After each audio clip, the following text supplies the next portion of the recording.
Hello and welcome to whatever this is. Brand new way of sharing because why not? This is a skygazing report for November. And at the time of recording this, it's already November 5th. We're already a few days into the month, but there are still many days ahead and there's still a lot to see. So I'll take you through that. And I'm really excited to just kind of share this. I don't know, I'm sharing this because maybe there are other people out there who are just as excited, just as interested as me. And we're not here for a long time. We're here we're here for the time that we are, and all we can do is hope to connect with others who care about the same things and are seeking the same things. It's what I think. So for whatever reason, I'm on a screen and I am speaking to hopefully some of you out there. So let's go ahead and get started. I have nothing to say as far as like what this is or what you can expect or why you might want to listen. I feel like it's irrelevant. We're here now. We're going to talk about the lunar phases. We're going to talk about some constellations, moon planet meanings, and lots of good stuff. So thanks for tuning in, checking it out. Let's see what November has in store for us. Little intro video, probably. Okay, so this is November of 2025. We just had our daylight savings experience. So the sun is setting. Let's check out my twilight tables here. Sun is setting around 4:30 for the majority of the month. So we have a pretty early sunset and we have some shorter periods of twilight. So within the hour after sunsets is really when you want to be getting outside and beginning to familiarize yourself with what stars you see first. But it's a good practice to kind of go out with no expectations, not even a reference. I would love for you to just feel what that is like when you go out kind of not knowing what you're going to see and then, oh, what's that? That's kind of what we're after. We're after that feeling of excitement, of wonder, and we kind of follow that and begin to cultivate a connection, in the days that follow. So getting out around 4:30 p.m., quarter to 5 p.m. into the evening. This is going to be a really good time to start getting familiar with where stars appear in your sky. And when I say your sky, I mean whatever sky you have access to. So if that means you have a backyard, amazing. Maybe you're able to just step out of your sliding door and, see a portion of the sky. And of course, this is not going to be the case for everyone. So I really want to make this accessible in what I share. So it's going to be up to you, right? Do you have a yard? Do you have a window that looks east or south or west? Is there somewhere nearby that's not too far? Maybe a 10-minute drive. Maybe you've got a park or a lake or a parking lot. We don't need like the perfect overlook to check out the sky, but just start to know, like, where am I going to go when I want to look up? Where am I going to do that from? And try to make it the same spot all the time. I know it's hard. I hate like giving instructions and like telling you what to do. I'm not telling you what to do, just letting you know how I go about it.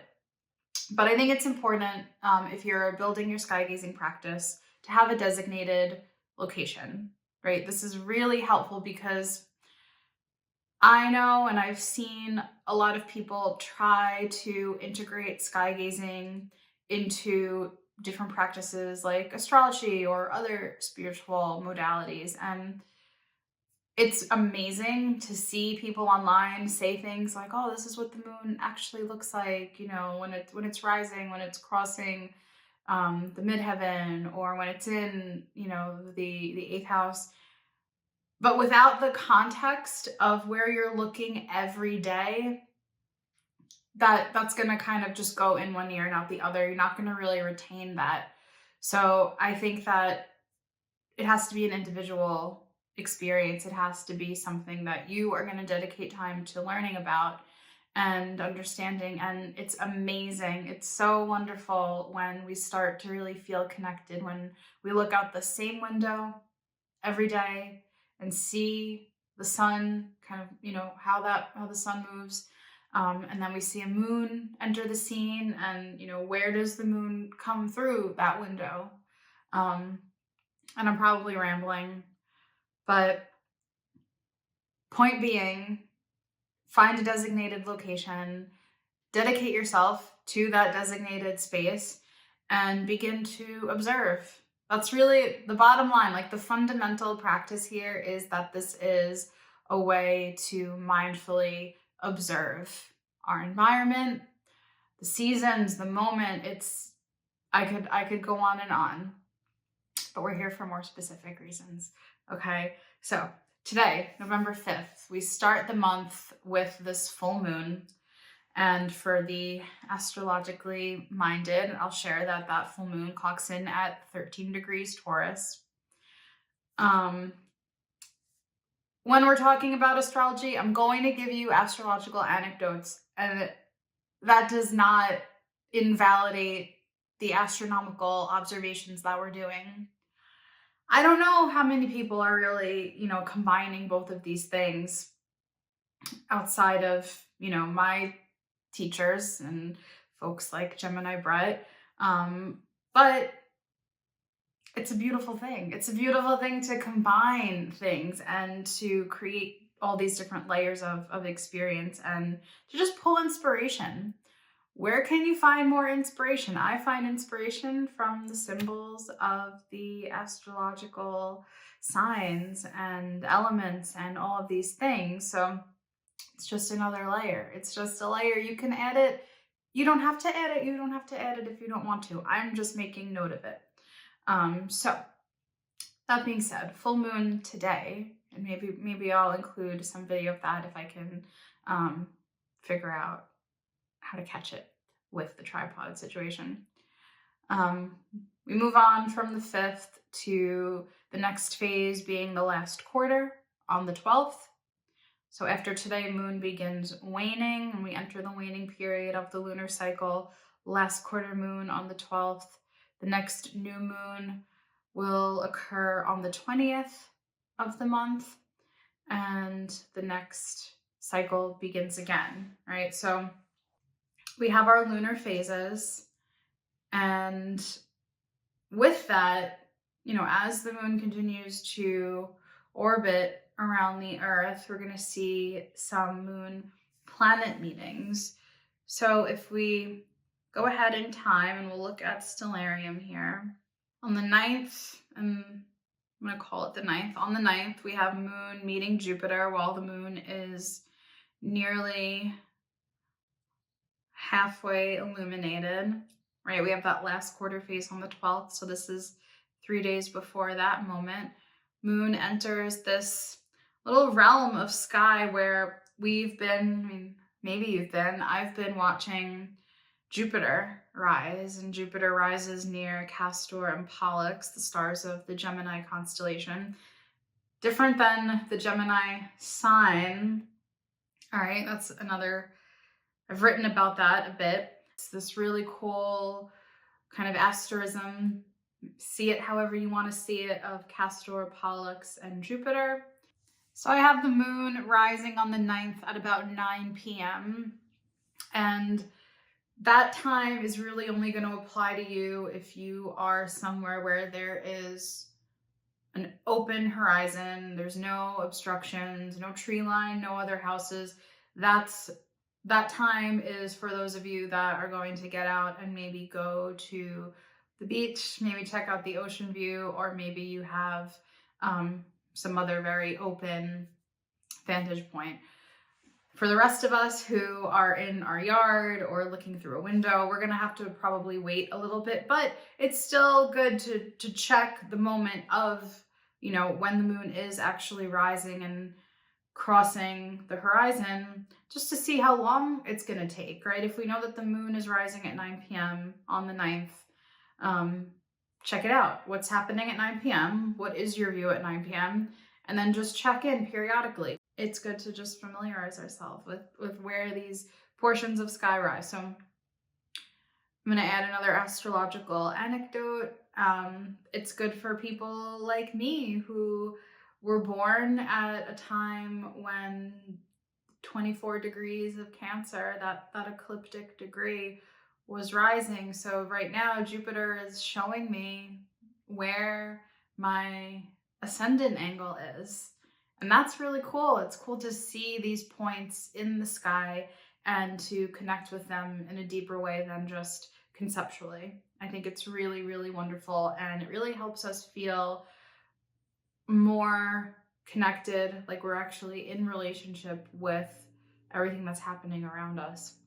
Now, after that, the next meeting we have is going to be earlier. It's going to be about 5 a.m. that the moon will begin to rise before sunrise. And it's possible, again, depending on where you are, a lot of the things happening this month are going to really rely on where you're looking. So yes, I'm telling you to have a dedicated spot and to, you know, designate your skygazing space. But outside of that, it's still good to have excursions, to have little trips, and maybe just planning them around these dates, right? I've spoken about that a lot. Creating your own cosmic calendar is a really good practice. Anyway, on the 18th, we are here now, 5 a.m. on November 18th. The waning crescent moon will meet Venus just before the sun comes up. So it's a pretty short moment. 5:45 a.m. If you are somewhere where you have a clear view of the horizon, you'll see the moon, you'll see Venus, and it will be beautiful. And we continue on through the month. After that moment of moon and Venus, we have our new moon. And then as the moon continues to wax and the next lunar cycle begins, moon will now be found in the western horizon. So that's a really fun thing that happens, right? If you're watching the moon wane till the bitter end, at some point you're looking east and you're looking just before sunrise. And then once the moon and the sun align, we then take it over to the western horizon, and now the waxing crescent is visible just after sunset. Planets are still very close to the sun. We have this grouping of Mars, Mercury, and Venus very, very close to the sun right now. So it's difficult to get, you know, clear sight of these, but if we take it over to sunset on the 21st. Yeah, see, it's still so bright. We'll go 22nd.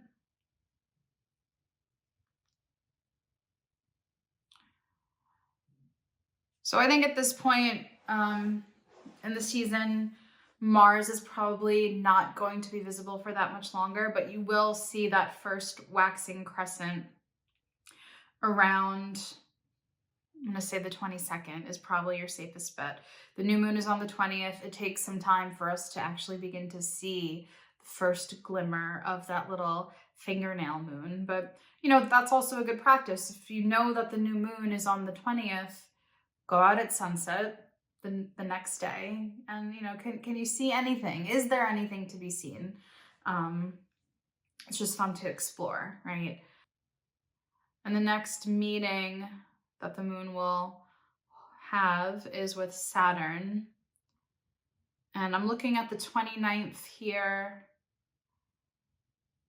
And the moon is visible during the day, right? I love the daytime moon. I think that is one of my favorite sights.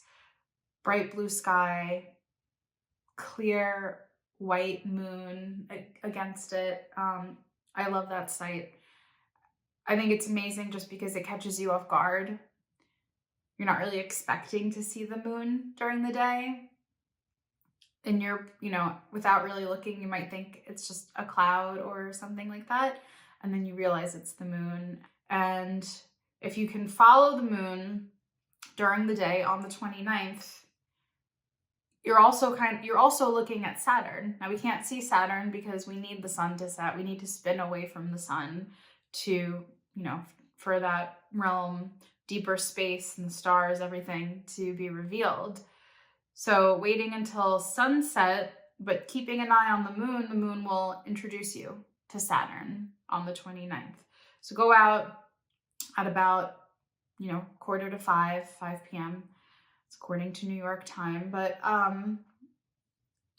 forget, and I really should know more about this before I speak on it. But I'm pretty sure that it doesn't matter. I don't think time zone matters, because all we're saying is when the sun is setting, that's when those stars and planets begin to reveal themselves. So if you're watching the moon during the day, I'm waiting for the sun to set so that I can see Saturn. I believe that is our last moon meeting. Yes. What I want to talk about now is what we can kind of focus on this month. This is what I've got my sights set on this month, and I've been observing this for the last couple of weeks. Here we are at about 5:30 p.m. with the Pleiades coming up over the eastern horizon. Now, if I go from 5:30 to 6:30 to 7:30 to 8:30, I'm going to say that 8:30 is a pretty safe time that you will be able to see the Taurus constellation, even if you are just looking out a window or from a backyard. It should be high enough in your sky. If you are not able to see it at that point, we just have to wait, right? It's a game of patience. It's a practice of patience. And we can go to, let's see, 5, 6, 7, 8:30, 9:30. 9:30, we have Jupiter above the horizon. 10:30, 11:30. If you're a late night person, this is a treat. This is a gift for you for staying up late. Orion, Gemini, Taurus, Auriga, Perseus. Really good constellations to be connecting with. These are the constellations of winter. These are constellations that we're going to see more and more of as the weeks go on. So learn now where they come up, where you first see them. Again, really amazing to know this, because this is, it's not that it's unchanging, but as far as our lifetime is concerned, it is unchanging, right? Precession of the equinoxes is a cycle that takes 26,000 years to come full circle. So yes, it is changing, but the pace at which it is changing is not one that necessarily needs to concern our daily practices, So we'll see Aldebaran, Betelgeuse, Procyon, Pollux, Capella. These are really, really amazing stars to meet. And again, yes, you could go outside with the software or your phone and you can see, who's who. But try not to do that. Try to resist that impulse to know. Right? We always want to know. We want to find out. We want the answers. But give yourself some space. Give yourself some time to wonder, and let go of needing answers immediately. This is a really good way into applying this kind of mentality into other things. If if you can start doing it outside with the sky when there's not really a lot of pressure or responsibility, then maybe over time we can do this in other parts of our life. That's kind of part of the intention. So just wonder, what is that star? And then you keep seeing it. Okay, I saw that star a few times. That star's always right there. And maybe you start connecting the dots. Maybe you create your own asterisms to start. Forget trying to define the constellations, forget the boundaries, forget what the IAU says. Like, just go look, just see, just kind of witness. And in doing that, you'll really begin to know, right? So let's actually go outside. Let's go outside. All right, so when we talk about, designating a space, if you have your space, the first thing you want to do is know which direction you're looking. So I know that when I look this way, I'm looking east. And since I've been living here, I've been able to see some really great moon rises, and the moon comes up anywhere from, very south of east over here when the moon is in southern signs, and anywhere, up to over here when the moon is north of east. It's another conversation. But what I invite you to do is just learn the directions, know which way you're looking. And, for a lot of this stuff, a lot of what I shared, we're mostly talking about looking east or west, looking, around where the sun rises, where the sun sets. So, explore that. Get outside. I'm going to come out here later and I'm going to, kind of challenge myself. Where do I think I'll see the moon come up? Where will I see some other stars that I've met along the way? And it's just really wonderful. I mean, check out these clouds. Check out the wind, bundle up. That's a really big note for this month, for November. Make sure that you are layered up, maybe even get some gloves, invest in some earmuffs, scarves, all that kind of stuff. We'll talk more about that. But just wanted to show you guys, what a space might look like, even though I have trees, even though there's a house over there, I still come out here and I get situated. I'm very lucky. I'm very grateful. And hopefully you're able to find somewhere that you can go, that you can make your own. And for a while, for me, it was driving out to the lake that was near our house and, making that trip, kind of making that a pilgrimage of sorts for certain things. And, we weren't able to see the sky like this every day. And I know not everyone is able to do it. So if you're able, I'd love to hear where you're looking, what you're looking at. And I'm going to say happy full moon again. And hopefully we'll be sharing more in this way. This was a little bit easier on my brain to talk rather than type. And we'll see how it goes. Can't make any promises. But for now, happy November and happy sky gazing.